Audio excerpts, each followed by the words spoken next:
Welcome back, Storytime adventurers. Today, we're soaring through the sky with a tale about a little raindrop who learned the value of teamwork. So, grab your imaginary umbrellas and let's get started. High above the world, fluffy clouds drifted across the endless blue sky.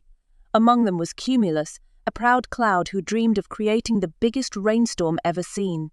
He puffed himself up, gathering all the moisture he could find, wanting to do it all himself. One sunny afternoon, a tiny raindrop named Raindrop felt a rumble within Cumulus. "Oh, a rainstorm is coming," she squeaked excitedly. "Can I be part of it?" Cumulus scoffed. "You? You're just a tiny droplet. This will be a grand storm, and I don't need little raindrops like you." Raindrop felt sad. She knew she was small, but she yearned to help. As the day wore on, Cumulus grew heavier and heavier, his dream of a giant storm turning into a burden. A strong wind blew, causing him to wobble.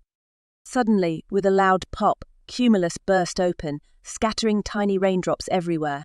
Raindrop saw her chance. Joining forces with the other raindrops, they linked together, forming glistening streams that cascaded down to the earth. Together, they created a gentle, refreshing rain, nourishing the thirsty plants and bringing joy to everyone below. Even the sun peeked through the clouds, casting a beautiful rainbow across the sky. Cumulus, reformed and much lighter, watched in awe. "Raindrop," he called out sheepishly, "you were right. We did much better together." Raindrop smiled. "Even the smallest raindrop can make a big difference, Cumulus. Teamwork is always the best way to go." "See, everyone, even the littlest things can achieve great things when they work together. Remember, friendship and teamwork can make your dreams come true." Don't forget to like and subscribe for more adventures with Sunny. Until next time, stay kind and work together.